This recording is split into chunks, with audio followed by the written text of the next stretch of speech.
So now let's compare replication and transcription from a table point of view and look at what's going on in prokaryotes versus eukaryotes.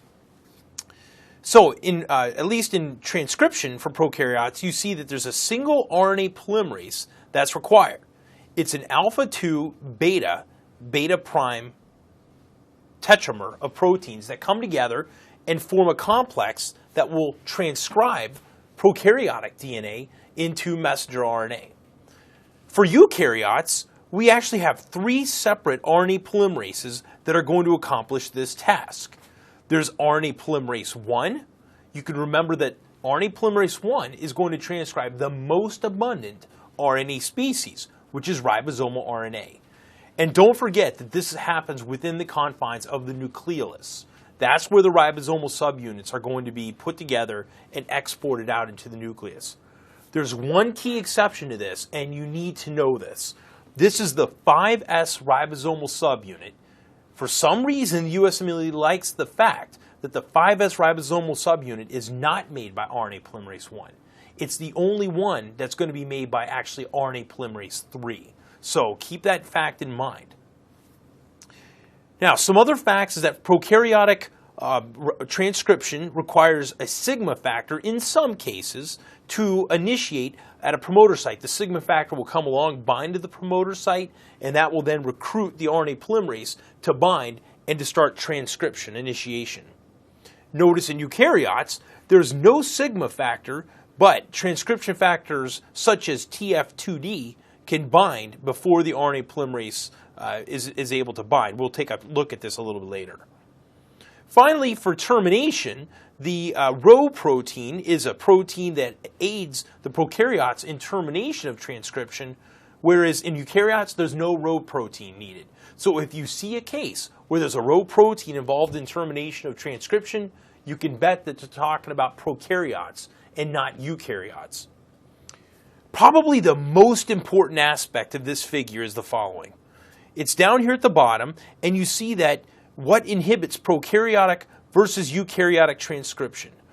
In prokaryotes, there's a drug called rifampin, and rifampin will specifically block the alpha-2 beta prime subunits of prokaryotic RNA polymerase. Remember, it's this tetrameric protein that comes together to make a ribosomal RNA, messenger RNA, and the transfer RNA in the prokaryotes. So blockade with rifampin is going to block all of RNA synthesis in prokaryotes. What would you use rifampin to treat? You should be well versed in this. The key disease that comes to mind is, of course, tuberculosis, but also you can use it to prophylax for meningitis. So a typical case is to give you a patient with tuberculosis. They're having night sweats, they're perhaps having hemoptysis, coughing up blood, a lung x-ray is done, and there's granulomatous nodules seen on the chest x-ray. The patient is treated with a particular type of drug. What's the mechanism of action behind this drug? Well, for rifampin, it's going to be blockade of the alpha-2 beta prime subunit. Now, in the case of meningitis, remember that rifampin is not used to treat primary meningitis. It's used to prophylax in close household contexts of people that have acquired bacterial meningitis. And one of the hallmarks of rifampin, one of the side effects of rifampin is what? Remember, it's the red-orange colored urine. As a matter of fact, all body secretions, tears and saliva, can even have an orange colored tint to them after rifampin treatment.